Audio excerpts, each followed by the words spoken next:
Hi guys, we are back, and today we wanted to run through, specifically an in-depth video to explain several things really, mostly in regards to this preparation, working with Patrick, the previous weeks leading up to this point, how we're going forward, basically just some finer details to answer some of the questions that get asked on such videos, because obviously every single time you put a video out, questions are asked, which is great and I want that. But also at the same time I want to clarify a few things, perhaps some of the more in-depth matters that are present in this preparation. And so several things to cover today really. This might be a long one, so just put your seatbelts on and make sure you're ready.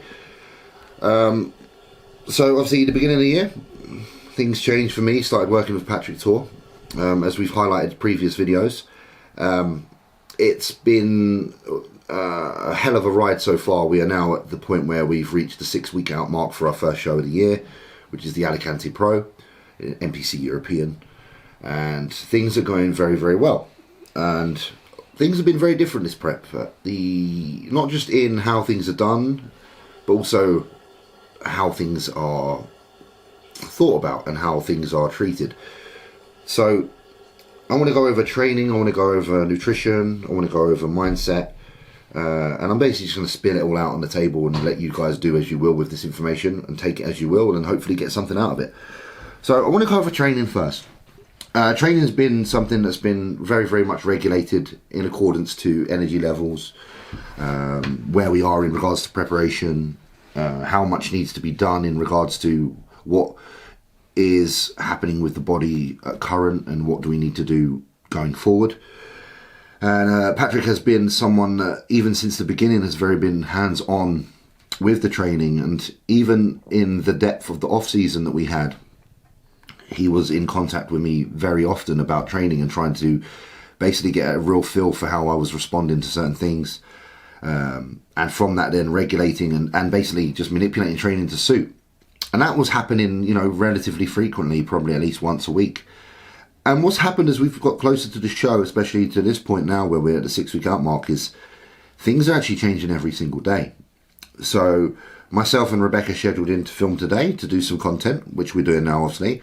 But it was originally scheduled to be a rest day because prior to this week really, we were doing a 2-on, 1 day off training split.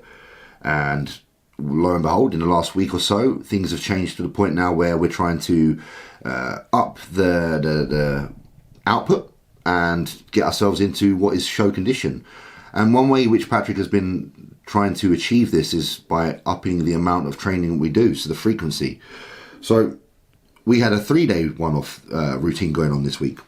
Had to happen one spin, and I wasn't sure if it was going to happen again because everything is a daily thing. So I did 3 days on earlier in the week, had 1 day off, did 2 days on, wasn't sure if the 3rd day was going to be a rest day or not, and it wasn't until yesterday that we found out it's going to be a training day. So things are literally monitored on a daily basis and adjusted to suit. But that doesn't just go for the training, like around the training also the nutrition has to coincide. Energy levels and look of the physique are what are the determining factors of this. So I send pictures to Patrick every single day, usually post-workout and on a rest day around meal 5, which is in the evening, and he will make an assessment from that point and take it from there. So I sent him pictures yesterday and he was very happy with the pictures. I was relatively full, I didn't look burnt out overly, so he decided then to obviously put another training day in. On top of that, with look, there's also how do you feel. So we get talking about energy levels, we get talking about pump, mental state, how do I feel physically, and how was performance. And that's also monitored. So if performance is starting to dip heavily, then that could be a sign of rest day is needed. But as I said yesterday, performance was really good and nothing really suffered. There was no hindrance into my training. So we decided to push forward with the 3rd day of training. So as you can see, there's a common factor here going on, which is just basically keeping a very stern eye and a firm grasp on everything that you do, and making sure that with all the information that you pass back and forth, you then make a decision going forward in accordance to what the goal is. And it's not enough to just monitor body weight. You can't just be like, let's weigh ourselves in the morning, sweet, weights dropped, let's have a rest day, or weights dropped, let's keep pushing. because there's too many factors that you need to monitor, especially if you're a quality world-class coach like Patrick. So we monitor energy levels, performance and output. We monitor nutrition, and we also monitor obviously the training around that as well. So we're at a point now where a few weeks back, calories were a lot higher. I was eating 7 meals a day, and training was quite low in terms of frequency. So it was a 2-day, 1-day off. We're now at the point where we're on a 3-day, 1-day off. Calories are lower. So what does that mean? That means that we're in a higher deficit than we were prior. And that means that the likelihood of achieving condition for a show is far more apparent because we're sitting in that deficit for longer. Cardio is another factor, obviously, that can be thrown towards this. And that's something that, interestingly, right now, we haven't really pushed overly hard because I think like Patrick is more aware of trying to create a deficit through activity in the gym via, weight sessions and resistance training, which makes sense to me because you're a bodybuilder. And if you can spend less time on the cardio, more time lifting weights and more time moving some stuff around, then the more quality muscle you're going to have at the end of a preparation. So cardio has been literally 30 minutes in the off season. It was every day. And we actually pulled that down to 20 minutes in the initial phase of the prep. It's only just now on the odd occasion that we do 30 minutes. And that 30 minutes might not always be in the morning. It might be 20 minutes in the morning and then a 10-minute post-workout little stint as well. So we haven't actually exceeded 30 minutes a day. So cardio is still relatively low. So like I say, guys, you can get into shape many ways. You could do 2 hours of cardio a day, train 4 days a week, or you can spend more time in the gym doing weights and do less cardio and probably get a similar end result, if not a better one, because you're spending more time under the weights rather than in the cardio area. Obviously, there's a fine line between recovery and the ability to be able to keep pushing forward. So this is why we have these messages and talks every day, because if you were to report back and say, look, you know what, I'm buggered, day 2 smashed, CNS feels ruined, couldn't get a pump in the gym, then obviously then you've pushed too far, and you have to take into account that, and then you have to throw the recovery days in, maybe increase some calories to counter the damage that's been done. Right now we're on a fine line between those two. We're not quite exceeding, so we're not getting into that burnout point, and that means that we're, in my opinion at least, in a very sweet spot where we should have a few more weeks of being able to continue to improve without having to adjust too many things. So that's the basics on basically the training setup right now. I want to look now perhaps more into how I personally feel. Obviously, this has been a very tough year for a lot of people in regards to business, ventures, with everything going on in the world. Like, things have slowed down for many people, the inability to train properly, and obviously personal losses have happened with friends and stuff like that. Mentally, I think Patrick came on board at a time when, before any kind of tragedies happened this year. So, I established a friendship on its purest form. It wasn't like I was bouncing off a tragedy and needed someone there to hold my hand. We built a genuine friendship out of nowhere, and it's fortunate that I've had him throughout the process of the year when things have been a little bit tough, because that kind of shows the quality of a friend when they're there through the thick and thin. And like I say, I consider Patrick a friend as well as a coach. It's kept me on a very strong path. I feel with this prep, like I said it before, I don't overly say it, but it's definitely a prep where I'm not just doing it for myself. I'm certainly doing it to prove to Patrick that I'm the hardest worker on the planet when it comes to bodybuilding, and I'm certainly doing it for Luke, in Luke's name, because Luke taught me much and is still very much an influence into everything that I do. And a lot of it's just about me just carrying on what we do. Like, me and Luke are just, we're 2 young British men who had a dream, started competing in UK BFF together, and kind of just never really saw how far this can go. And now it's at the point where obviously he's created a legacy that's really kind of up there, and I'm in a position where fortunately I can continue the road and hopefully one day be considered one of the best as well. It's an honour. It's something that I consider very grateful to be involved in. I'm glad for everything that I've had and every opportunity that I've had with Luke as a friend. And I'm also really, really confident that as a friend, I can deliver something that he would be proud of. Obviously, with being with Redcon is a very important thing to me. It goes far deeper than just being a brand. You know, in the beginning, maybe it was just that, but then it's become so much more over time because of the personal kind of relationships that have been created and the kind of inner meanings behind the name of the brand and what it represents, and some of the tragedies that have happened within the brand. You know, we've lost some good people and, you know, young people that went before their time. And, you know, I'm here to kind of fight for the dream that we all have and give positive energy to everybody that's coming up and wants to be a great bodybuilder and hopefully show that it's possible. I'm driven by the guys every day that aren't here, no longer with us, but I'm just as much driven by the guys that are. We've got a great team. We have Cedric, you know, we have Ben, we have Shanique, we have Alex, you know, Frank. Like, there's a really solid team. And then even outside of the athletes, when you've got like guys like Rudy, Eduardo, and all the team at the HQ, it's something that's really, I pinch myself and I realise it's something really important to be a part of, especially as Redcon is, in my opinion, probably the most well-known, well-renowned supplement company in the world right now, and one that everybody would love to be part of. So count myself very fortunate for that.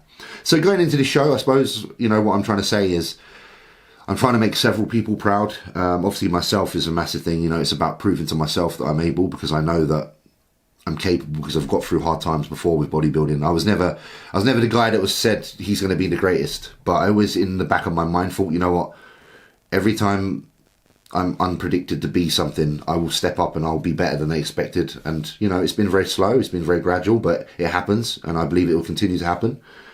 So, you know, going forward into Spain, I feel like I get to represent Redcon, I get to represent Luke, I get to represent Patrick, I get to represent myself, I get to represent my partner, I get to represent my gym, and I don't know how that can't be a positive energy. I don't know how I can not feel positive about this going forward. And that's something I want to share with you guys. You know, preparation for a show should be positive, and it should have enthusiasm involved. It should make you feel enthusiastic. It should make you feel like you're about to do something special, like you're about to prove your worth. Because it isn't a simple feat, and it is tough, and it is hard, and it isn't straightforward. Well, it is straightforward, but it isn't easy. You know, getting in shape is straightforward, to be honest. It's a very simple road, but it's about endurance. So I just want you guys to understand that with doing this, you have to not channel negative energy into your preparations and use the bad to be the fuel. You know, we highlighted this on a video last week with Trained Legs, didn't we? Where we were trying to say, when you're in the gym and you're getting under a shitload of weight, you know, it isn't about conjuring up the darkness and the bad times. It's actually about inspiring yourself with the possibilities of greatness and what you can be and how great you can be at something. You know, look to the heights rather than look to the lows. And in your preparations, there's going to be times when energy's lagging and you're going to feel in need of some encouragement. But I've always found it very, very, not easy, but easier to be able to get over those little slumps when I think about the possibilities of what can come from the achievement that's about to be met. And it's a personal achievement to remember, guys. You know, if you don't win the show, it doesn't mean you didn't succeed. It doesn't mean you didn't achieve. Because if you were to look at your progress and see that you've made substantial changes, then you can pat yourself on the back and say, wow, I'm moving in the right direction.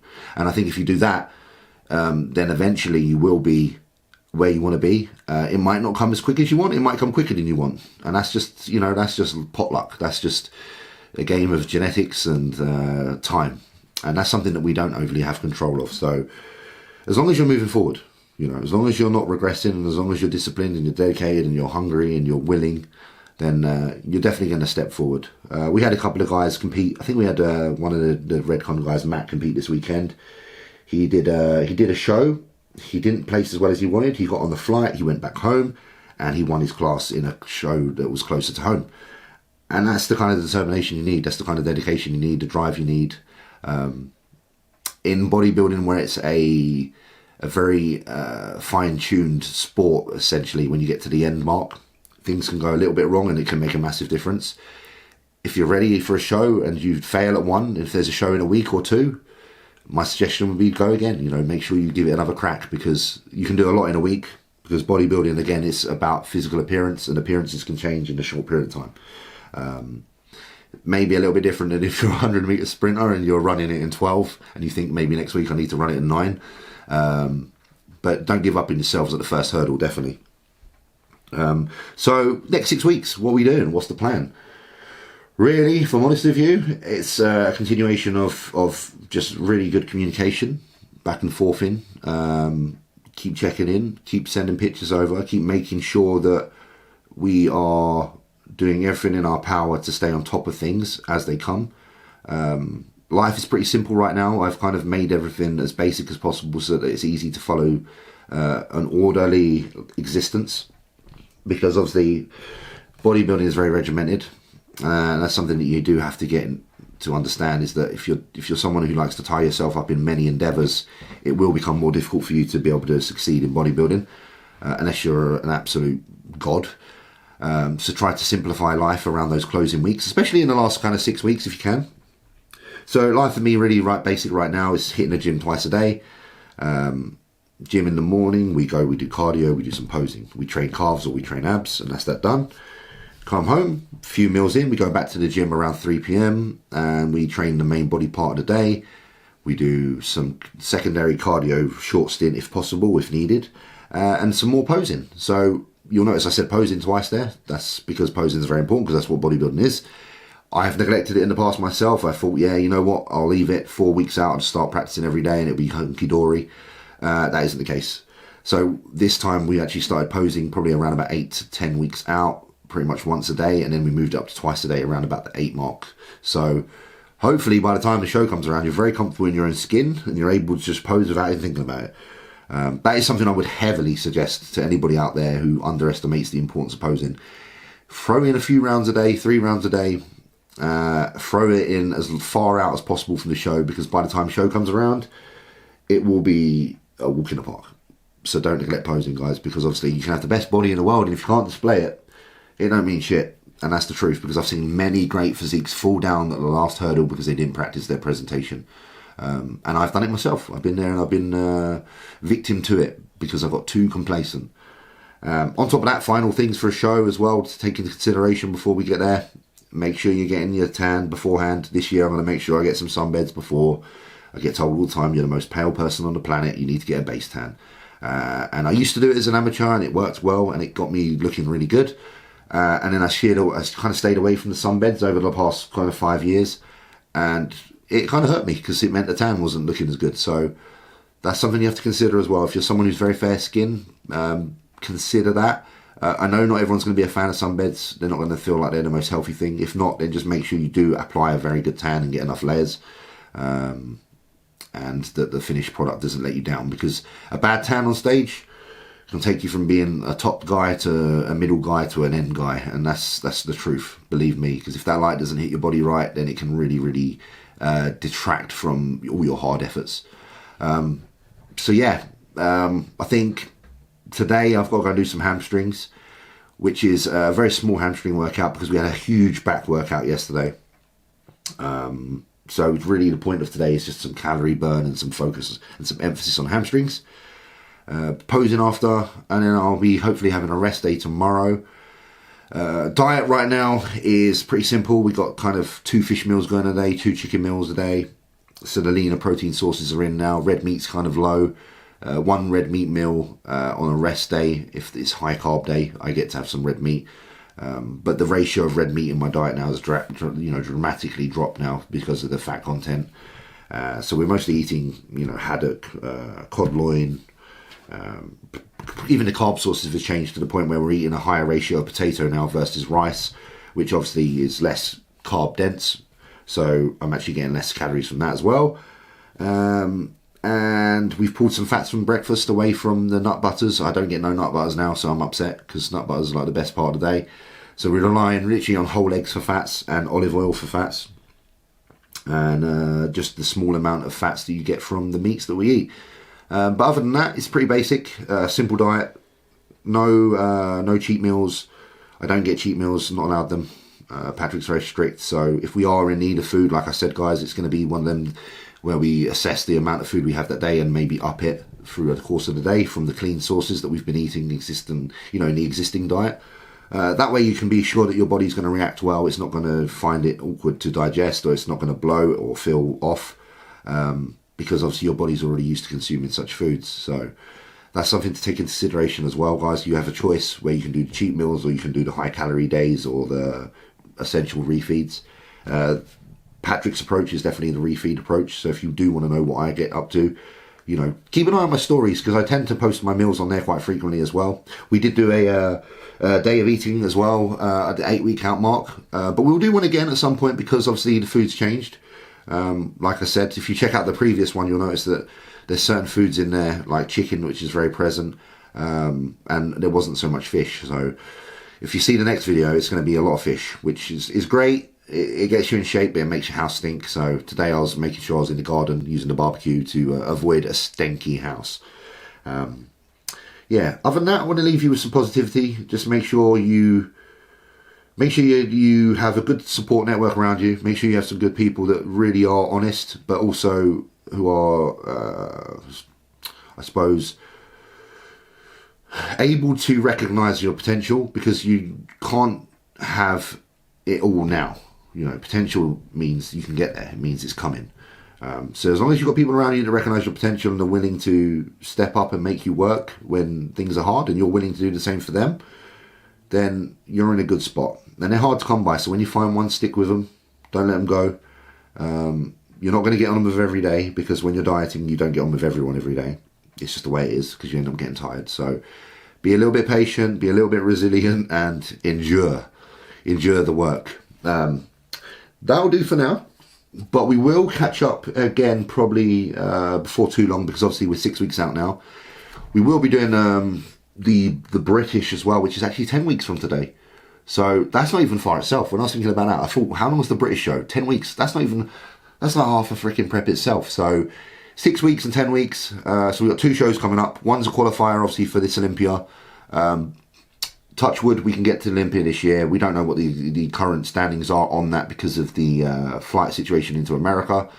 But they have announced that they will, as far as I'm aware, because I spoke to specific people, they will allow for the people that qualify for the Olympia, if the country is not allowed into America, to carry it over to 2021. Which, if that's the case, then fantastic. Top 3 at Spain actually do qualify for the Olympia this year.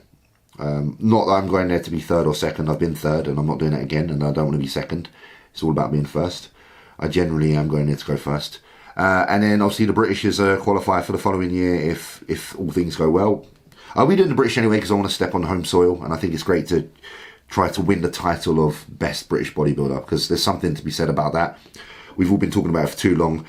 The juggling was between Nathan and Luke, talking about who's the best British bodybuilder, but now I might be able to come in there and say, fuck you both. I'm going to come and take that title. So that would be great. Obviously, I'll be battling a couple of friends there, like Samson, Mark Hector, and a few other guys. Other guys that you should probably check out if you're really into your bodybuilding. But yeah, it's going to be great. It's a really good time for bodybuilding in the UK. Everyone's very supportive of each other. Even though we have rivalries, we're all in each other's ear about working harder, because you got guys that are out doing crazy shit right now in Korea trying to get ready for a show. Gyms got shut, show got postponed, and they're still out there hanging around until the show happens. And I just want to wish guys like that luck, because it shows the warrior spirit of what bodybuilding's all about. Not giving up. And that is really what bodybuilding's about. It's about continuing to push even when it's against you. So hope you enjoyed this video. We'll be doing lots more, so just stay tuned, and peace and love as always, and comment below. Let us know anything you want to know, see, do, and let's get talking. Peace out.